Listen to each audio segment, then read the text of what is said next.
Hello दोस्तों, आपका अनिकेत वापस आ गया है एक और नई कहानी के साथ। अभय 18 साल का था। अभय अपने मम्मी पापा के साथ रहता है। अभय के पापा बीएसएनएल के ऑफिस में काम करते हैं। कुछ दिनों से अभय अपने पापा के लिए खाना लेकर जाने लगा। वहीं पर उसको दिलीप अंकल मिले। ऑफिस में तो बहुत सारे लोग थे और बहुत हैंडसम अंकल भी थे, पर दिलीप अंकल अभय के पापा के बेस्ट फ्रेंड थे। अभय खाना लेकर जाता था तो वो खाना दिलीप अंकल भी खाते थे। दिलीप अंकल फॉर्मल कपड़ा पहनते थे, न ज़्यादा मोटे थे और ना ज़्यादा पतले थे, मूंछ रखते थे, काफ़ी हैंडसम लगते थे। अभय को दिलीप अंकल बहुत पसंद थे। वो किसी भी बहाने से उनसे बातें करना चाहता था। वो हमेशा अपने पापा के लिए खाना लेकर तो जाता ही तो था, और वहीं दिलीप अंकल से धीरे धीरे अच्छी जान पहचान हो गई। अभय की बातें दिलीप अंकल को बहुत अच्छी लगती थी और अभय का प्यार भरी नज़रों से देखना दिलीप अंकल को बहुत पसंद आती थी। अभय का इशारों इशारों में अपने प्यार का इजहार कर देना, इस बात से दिलीप अंकल काफ़ी आकर्षित हुए। उन्हें भी अभय बहुत अच्छा लगने लगा। काफ़ी दिनों तक अभय खाना लेकर जाता रहा और दिलीप अंकल अभय को देख लेते, बस इतना से ही खुश हो जाया करते थे। ठीक वैसा ही हाल अभय का भी था। दोनों एक दूसरे से बिना बताए ही प्यार करने लगे थे। ये वो प्यार था जिसे सिर्फ महसूस किया जा सकता था, न कुछ पाने की इच्छा और ना ही कुछ खोने का गम। कुछ दिनों से अभय खाना लेकर नहीं जा रहा था और दिलीप अंकल की निगाहें तो रोज अभय को ही ढूंढती थी। जब 10 दिन बीत गए तो दिलीप अंकल ने अभय के पापा से पूछा कि आजकल अभय खाना लेकर नहीं आ रहा है। तो अभय के पापा ने बोला कि हाँ, वो अपनी माँ को लेकर अपने नानी के घर गया है। और धीरे धीरे 10 दिन और बीत गए। तब दिलीप अंकल को अभय की याद सताने लगी, और अफसोस की बात तो यह थी कि दिलीप अंकल के पास अभय का नंबर तक नहीं था और अभय का नंबर उसके पापा से मांगने का कोई भी बहाना नहीं था। अब जब दिलीप अंकल बेचैन हो रहे थे तो उन्होंने अभय के पापा को बच्चों को ज़्यादा दिन मामा के घर रहने का नुकसान बताना शुरू कर दिया। उन्होंने खूब समझाया कि अभी उसकी पढ़ने लिखने की उम्र है, पढ़ाई के बाद तो पूरा जीवन पढ़ाई है। लेकिन अभय के पापा ने फिर भी अभय को नहीं बुलाए।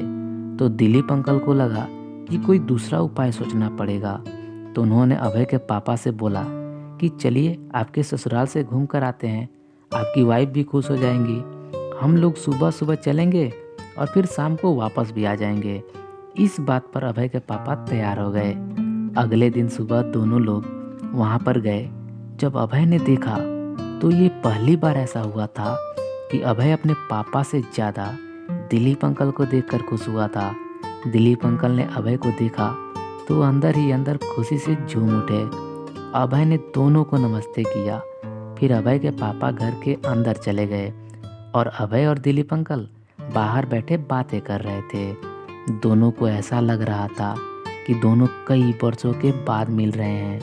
अभय ने अपना नंबर दिलीप अंकल को दिया। दिलीप अंकल को लगा कि उनका यहाँ आना सफल हो गया। शाम होने से पहले अभय के पापा और दिलीप अंकल दोनों वापस आ गए। अब कभी कभी फ़ोन पर बातें भी हो जाया करती थी। अभय भी अब घर पर वापस आ चुका था, पर वो अब भी खाना लेकर नहीं जा रहा था। एक दिन अभय के पापा और दिलीप अंकल दोनों बैठे बातें कर रहे थे। बातों ही बातों में अभय के पापा ने बोला कि आजकल के बच्चे भी ना इतना जिद्दी हो गए हैं। तो दिलीप अंकल बोले कि क्या हो गया। तो अभय के पापा ने बोला कि आज बेटा का बर्थडे है और वो नया फ़ोन लेने की जिद कर रहा है। दिलीप अंकल पूछे तो दे दीजिए ना, इसमें कौन सी बड़ी बात है, कौन सा मोबाइल मांग रहा है। तो अभय के पापा ने फ़ोटो दिखाई।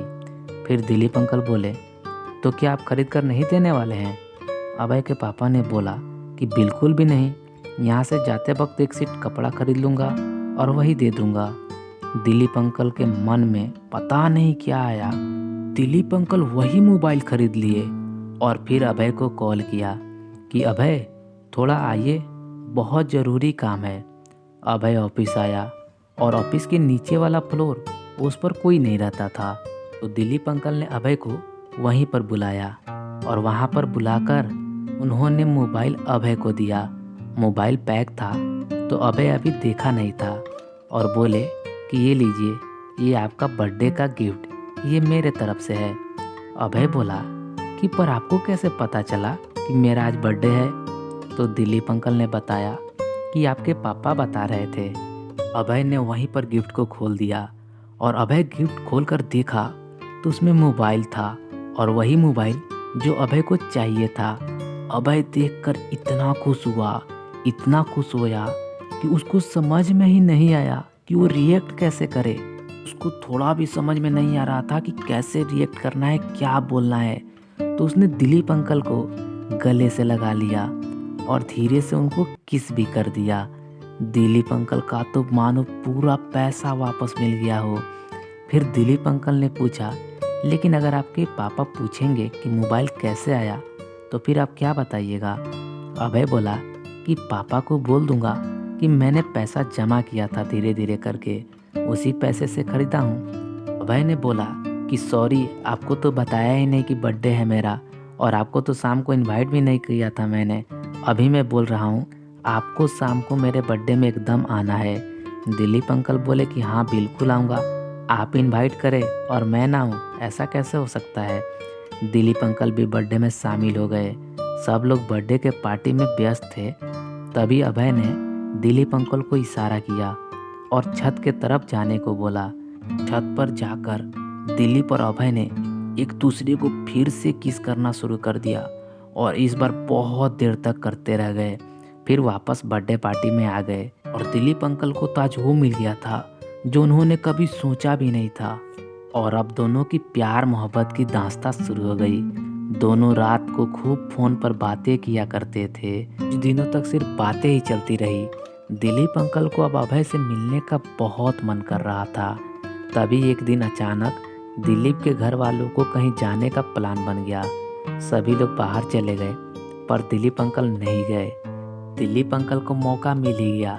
उन्होंने अभय को कॉल किया और बोला कि बहुत मुश्किल से जगह का इंतजाम हुआ है, आप एक काम कीजिए, आप दोपहर में मेरे घर के पास आ जाइए, मैं भी ऑफिस से छुट्टी लेकर वहाँ आ जाऊँगा, फिर हम लोग वहीं पर मिलेंगे।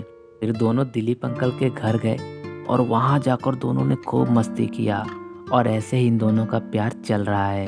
बस दोस्तों, हमारी ये कहानी यहीं पर समाप्त होती है। अगर आपको हमारी ये कहानी पसंद आई है तो चैनल को सब्सक्राइब कर दीजिएगा और हो सके तो वीडियो को अपने दोस्तों के साथ शेयर भी कर दीजिएगा। मिलते हैं बहुत ही जल्द एक और नई कहानी के साथ।